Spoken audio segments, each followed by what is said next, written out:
খুবই গুরুত্বপূর্ণ একটা ইস্যু আপনাদের সাথে শেয়ার করতে চাই, এবং এই ইস্যুটা শেয়ার করছি যখন ঠিক তার আগ মুহূর্তে আমার যে পার্টিকুলার ক্রিকেটারকে নিয়ে আজকের আলোচনার ট্যাগ লাইন, তার এজেন্ট এবং সেই এজেন্টের সাথে গ্লোবাল সুপার লিগের যেই দল হোবার্ট হারিকেন তাদের কথা হয়েছে, সেই পার্টিকুলার এজেন্টের সাথে কথা বলে আপনাদের সাথে আমি এই মুহূর্তের ব্রেকিং অ্যান্ড এক্সক্লুসিভ নিউজটা শেয়ার করছি। রিশাদ হোসেন বাংলাদেশি লেগি, রিশাদ হোসেন বাংলাদেশের স্পিনিং ডিপার্টমেন্টের এই মুহূর্তে সবচেয়ে শাইনিং স্টার। রিশাদকে গ্লোবাল সুপার লিগ যেটা অনুষ্ঠিত হবে জুলাই মাসের 10 থেকে 18 তারিখে গায়ানাতে, সেখানটায় দলভুক্ত করতে চায় হোবার্ট হারিকেনস। আমরা জানি রংপুর সেখানটায় খেলবে, অন্য যে দলগুলো রয়েছে সেই দলগুলো সম্পর্কে যদি আমি একটু আইডিয়া আপনাদের দেওয়ার চেষ্টা করি, হোবার্ট হারিকেন্সের কথা আমি বলছিলামই। গায়ানা অ্যামাজন ওয়ারিয়র্স সেখানটায় রয়েছে, দুবাই ক্যাপিটালস যেটা IL T20-র একটা টিম, এবং আরো একটা দলকে তারা ইনভাইট করবে। সো এই যে দলগুলোর কথা আমি বললাম, যেখানটায় 6টা দল অংশগ্রহণ করবে, টুর্নামেন্ট হবে 10 থেকে 18 জুলাই।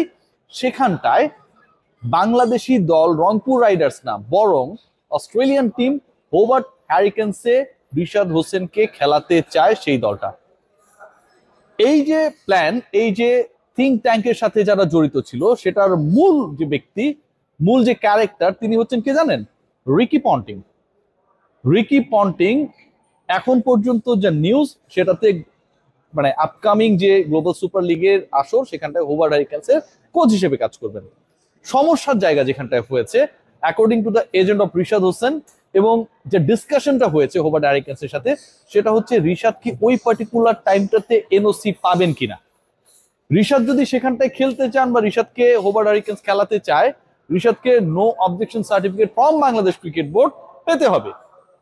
এখন এই no objection certificate Rishad Hossain পেতে গিয়ে যেই ডিসকাশনস গুলো টুকটাক ভাবে হয়েছে, সেই কনফিডেন্সের জায়গাটা এখন পর্যন্ত রিশাদ হোসেন পান নাই from the part of Bangladesh cricket board.